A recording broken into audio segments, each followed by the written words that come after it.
Welcome back to the Just Grillin Outdoor Living channel. I'm Sam. Having owned the Weber Searwood Pellet Grill for a little over 2 years now, is it a grill that I would buy again? Let's find out.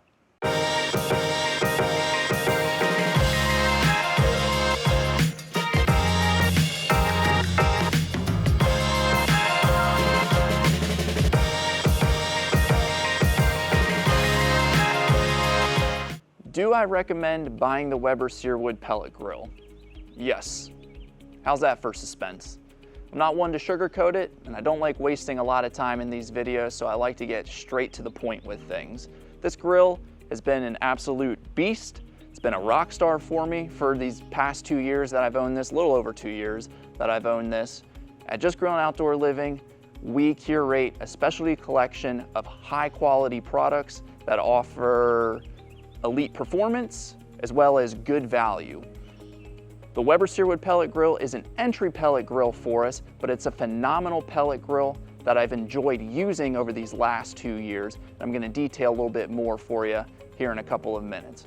So there's been plenty of good with the grill. Hasn't been all good. I'm going to detail some of the bad or some of the things that I don't like about this grill. But ultimately, at the end of the day, when you're considering purchasing a pellet grill, where this grill falls for its price point compared to the competition of Traeger, Camp Chef, those likes of those pellet grills, this grill absolutely blows them out of the water. It's a hard yes for me. Absolutely recommend getting the Weber Searwood Pellet Grill. Again, I don't like to waste a lot of time, so let me dive into why I love this grill, and we'll work our way through the good, the bad, and some of the upgrades and changes that I'm actually investing further into this grill as well.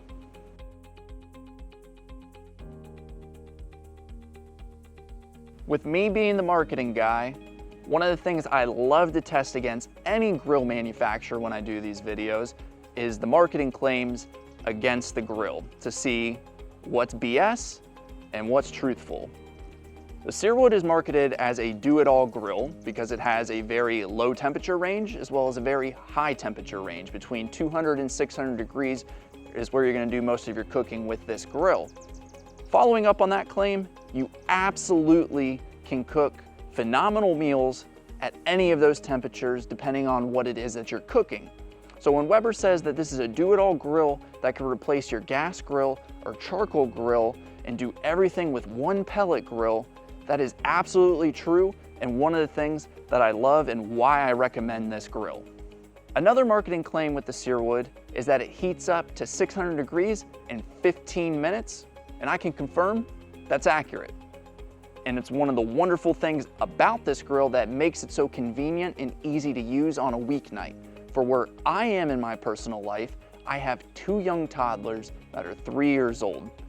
I don't have a lot of time on my hands to cook, so when I do want to grill, I need the grill to heat up fast so I can get what I need to get done quickly. And this grill delivers on that promise. Somewhat expanding on the do-it-all grill is the versatility of the grill. This grill is marketed as super versatile for a pellet grill because you can cook at a set temperature or flip it over to manual mode, cook with the lid open, which is very unique for a pellet grill. I can tell you that feature works incredibly well and is very convenient and useful when we're having a party or if we're cooking with the griddle, which I currently have installed underneath the lid here. I don't know who enjoys cleaning a grill. I especially do not enjoy cleaning a grill. So one criteria for me is how often I have to clean it. Because with a pellet grill, you will have a little bit more frequent maintenance than you would typically with a gas grill and sometimes even your charcoal grill. Though it's a similar setup between charcoal and pellet of having to clean out ash at some point. This grill, for how much I put it through the ringer, which is at least 4 to 5 times a week, and when I use the griddle, that especially makes things dirtier faster, I rarely have to clean this grill out. So that's one of the other things that I absolutely love about it is its low maintenance. Now, I run Weber branded pellets or Barbecuer's Delight, which that is the top tier, most premium pellet, but I know it's not as widely distributed, so not as many people might know about it or have access to Barbecuer's Delight.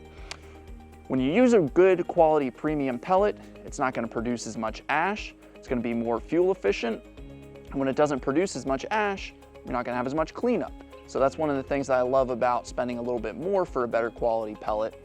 But in terms of having to clean this specific grill out, it's very infrequently, and that's another reason why I recommend getting the Weber Searwood.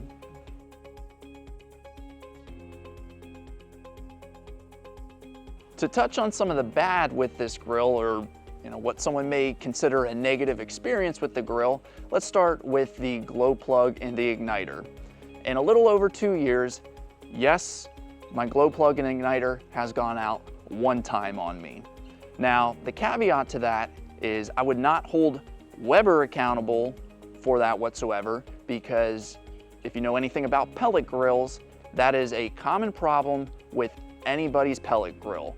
The igniter and glow plug is a consumable part that no matter who the manufacturer is, it's gonna break at some point, so I'm not concerned. And because it happened within a short period of time, Weber warrantied it.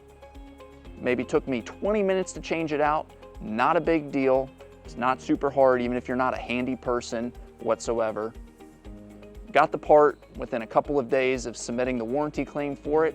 So some people might view that as a con, that within a 2-year period, my igniter went out, but it's gonna happen at some point regardless.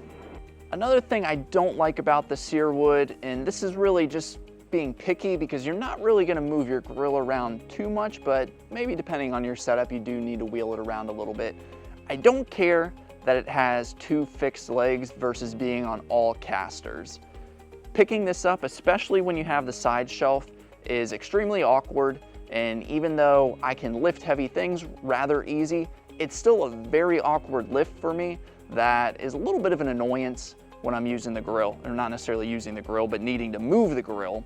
So I don't necessarily care for it, but for the most part, the grill stays stationary, so it's not that big of a deal. But again, that is one thing that I don't necessarily care for on this grill. Now, is that gonna stop me from buying this grill? No, I would not let that stop me from buying this grill. That is a minuscule little thing to be nitpicky with this grill.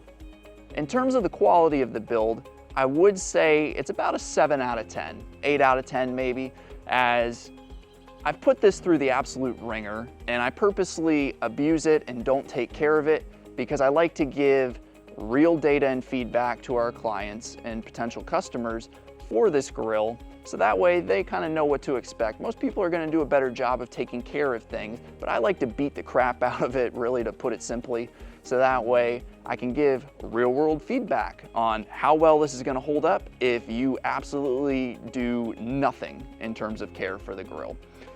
The grill, other than the igniter going out, which I mentioned already, does have one piece down on the inside that has rusted out and broken. It's not a major component of the grill. It doesn't really affect very much with the grill, so it's not something that I'm really going to hold against the grill. But that is something that did happen, and someone could say, well, this thing is starting to break down and stuff like that. I wouldn't say that whatsoever with the grill, but the overall build quality is good. But there are a couple of pieces I think that they could maybe make a little bit more robust over time. But again, I'm still under warranty with everything. Weber replaces it. My last gripe with this grill, if you will, again, this is being super nitpicky, just like the fixed legs versus them being on casters, has to do with the front handle. The front shelf is an absolute must, and I'm going to touch on that in a minute here. The handle for the lid takes up, I would say, maybe a quarter of your usable space on the front shelf. And the front shelf is very valuable space when I'm doing things here at the grill. And so it's a little bit of an annoyance just because there's not a whole lot of prep space with this, especially if you're gonna have a setup like you see how I have it here, where you don't have anything around you to help you with the grill when you have, trays out here, you have, food plates out here, utensils, all those types of things. So I don't necessarily care that it does that, but again, that's not the end of the world. It has nothing to do with the cooking performance. It's more of just a user experience over time. but it isn't anything to the point that it overly like aggravates me necessarily. So again, I wouldn't let that stop me from buying the grill, but that would be the last thing that I would say in terms of not necessarily the best experience with the grill or the bad of the grill, you know, as I've put it. So those are my overall thoughts on things that have not been so great with this grill, which you can see is not very many things whatsoever, and for the most part, very minuscule things.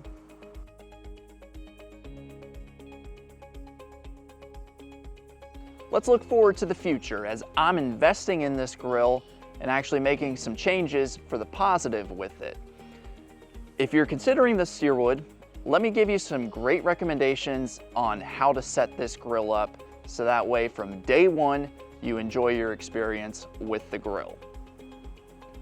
The front shelf is an absolute must-add accessory. There is nowhere other than the hopper lid to put anything on this grill straight out of the box.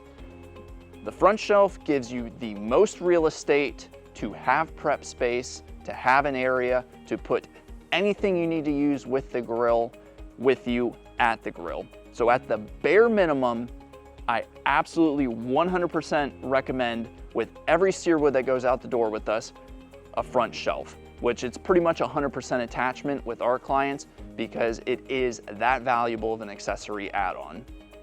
In my eyes, the second most important accessory to add on once you get the front shelf is the side shelf. Now, I currently have the standard side shelf that Weber released at the same time as the grill launch of the Searwood. Since then, they've come out with a new line of products called Weber Works. It was initially designed for their gas griddle lines, but they're expanding it into the pellet line, and eventually the Genesis line is going to see the same thing as well as the Spirit line. The Works system has a specific side table, as you'll see, that has a removable insert. The removable insert you can use and drop in prep tubs, cutting boards, things that make your side shelf even more versatile than it already is. And it also has a specific type of chair rail that's going to allow you to use even more accessories such as a tool holder, a paper towel holder, if you wanted to put a trash bag holder, things of that sort on the side shelf that give you even more versatility and ability to do everything right here at the actual grill. Having used this grill for that many years, that is extremely valuable to have that much real estate to be able to do that with these things, because you won't realize until you start using this grill how fast your shelf space goes, especially when you're cooking for a party or doing a lot of different things and trying to accomplish a lot of different foods at one time. So I'm going to be taking the standard side shelf out and putting in the pellet side table from the Weber Works system line. And that is one thing that I absolutely would recommend you doing is don't go for the standard shelf, go for the Weber Works pellet side table. The third accessory that I'm going to recommend, which it's going to require you to have the side table because you won't have an option to attach this to the grill without having that Weber Works pellet grill side table that I mentioned, is the tool holder. Tools end up taking a lot of the shelf space before you even realize it. Having this tool holder, which you could use it for a couple other things beyond just tools, this hanging off to the side, being able to drop my spatula, my tongs, my griddle scraper, you name it, in a holster type holder, super convenient, and it frees up the entire shelf space for me to use for prep containers, anything that I need to keep with me here on the grill as I'm cooking. So I absolutely would recommend getting this accessory as well. The last accessory I'm going to recommend, and again, it's a good one, is the full-size griddle. The full-size griddle, you might not think you would use it very much. I cook with it probably 80% of the time now. I never, ever thought that I would use the griddle that much. But where I am in my personal life and what I need to get done out here at the grill, especially on weeknights, the griddle is super versatile and allows me to accomplish a lot very quickly with it. So I 100% recommend adding the full-size griddle. I have the XL here, so it doesn't take up the full width of the grill on the inside. If you do the smaller 600 pellet grill, it will take up the entire cook space. So I actually have a little bit of grilling space left over that a lot of times I'll do things with the griddle as well as grill off to the left-hand side or vice versa, depending on however you want to set it up on the inside. But that griddle is an extremely useful accessory that I would 100% recommend getting with this grill. And what makes this grill so fun to own is the ability to use that griddle with this grill. And for anyone that loves seafood and their significant other can't stand it, hates the smell of it, it is the perfect accessory because you can do everything that you want out here and you don't have to listen to your significant other complain that you stunk up the house with seafood. I might be speaking from personal experience here.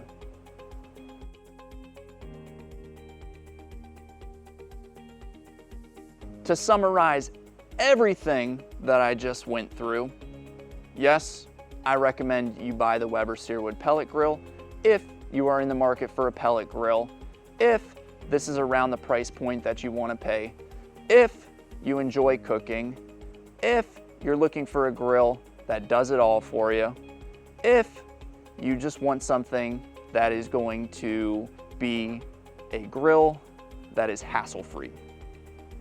So if all of that sounds like something that you're interested in, yes, go get a Weber Searwood Pellet Grill. If you have any questions on this grill, you can leave it in the comments below, or if you want to come visit us in our showroom, we'd be glad to talk to you about the grill, show you all the ins and outs and a lot of these different accessories that go with it. If you haven't already subscribed to our channel, make sure that you do so. That way you'll get notified about more videos like this when we release them in the future. If this video helped you, please make sure that you do give it a thumbs up and leave a nice comment as well. All of those things are free to do and help us.